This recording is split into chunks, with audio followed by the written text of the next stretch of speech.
Umat yang terkasih dalam Kristus, kita memasuki pekan kedua masa Advent. Saya mengajak kita sekalian memalingkan wajah dan mengarahkan pikiran pada Yohanes Pembaptis, salah satu tokoh penting yang menjadi figur sentral di masa penantian ini. Yohanes adalah utusan yang mempersiapkan jalan bagi kedatangan Sang Penebus. Diwartakannya pertobatan sebagai kesempatan bagi kita untuk meluruskan segala yang lekak-lekuk dan bengkok-bengkok, baik yang terungkap dalam perkataan maupun yang nyata dalam perbuatan dan kelalaian. Misi Yohanes bertujuan agar semua orang mengalami sukacita dan keselamatan kerajaan Allah yang tampak nyata dalam diri Yesus Sang Almasih. Siapa itu Yohanes Pembaptis? Umat sekalian yang terkasih dalam Kristus, Markus bab 1 ayat 1 sampai 8 mengajak kita untuk mengenal pribadi dan karakter Yohanes dalam hubungan dengan tugas dan pelayanannya yang mulia itu. Kitab Yesaya sebagaimana dikutip oleh Markus menyerukan, "Lihatlah, aku menyuruh utusanku mendahului engkau. Ia akan mempersiapkan jalan bagimu." Tampak di sini, Yohanes adalah seorang utusan. Sebagai seorang utusan, ia bertugas menyiapkan segala sesuatu bagi kedatangan seseorang yang lebih penting. Ia datang memberikan informasi sedetail mungkin, melakukan percakapan-percakapan dan negosiasi dengan mereka yang akan dikunjung, dan memastikan bahwa tidak ada aral melintang dan gangguan-gangguan yang menghalangi datangnya seseorang yang dinantikan. Sebagai seorang utusan, Yohanes Pembaptis sangat tahu diri. Yang menjadi fokus utama penantian adalah Yesus yang ia persiapkan kedatangannya.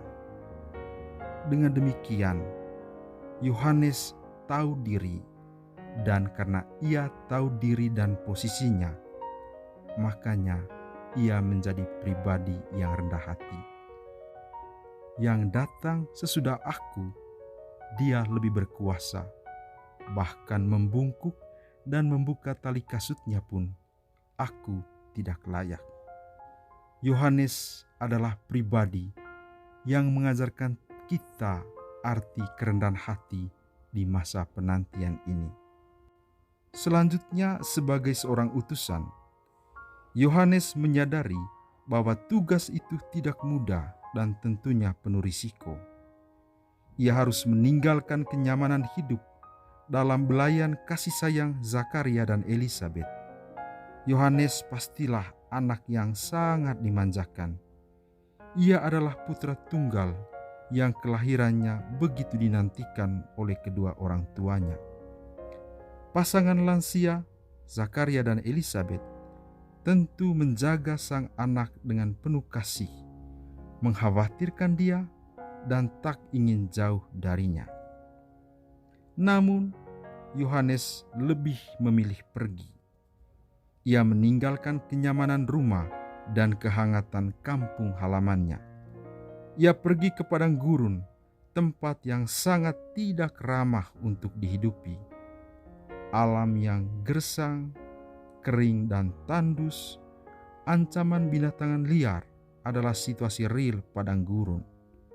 Belum lagi kesunyian dan kesendirian yang mencekam.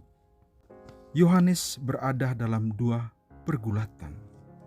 Di satu sisi, dia harus sibuk menaklukkan padang gurun, mengolah situasi-situasi sulit yang dia hadapi di gurun yang gersang.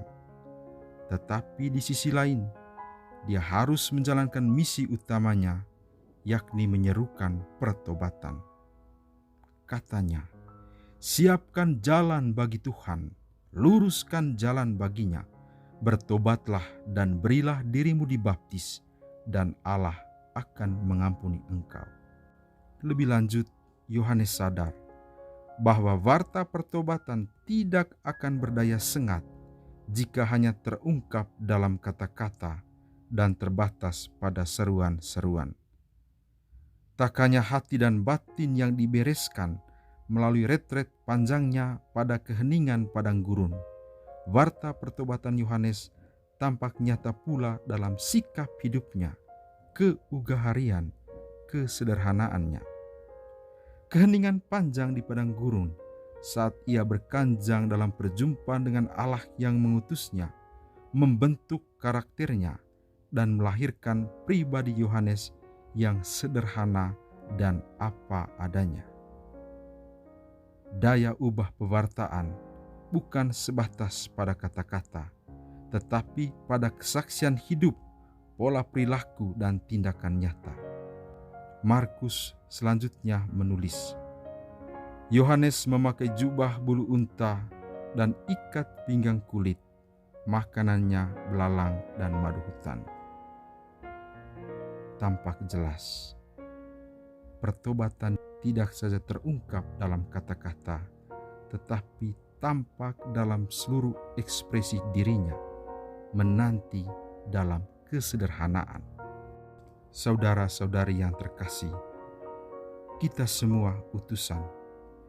Kita diutus untuk menciptakan dunia yang menghidupi nilai-nilai kerajaan Allah.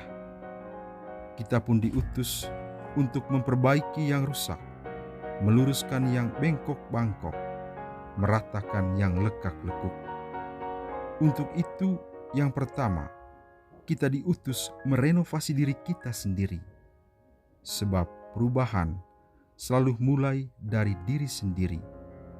Merubah tutur kata, menata pola perilaku, serta mendekatkan diri pada Tuhan. Dari Yohanes kita belajar bahwa menanti mesti dimaknai dengan sikap kerendahan hati dan penuh kesederhanaan. Selamat hari Minggu, Tuhan memberkati.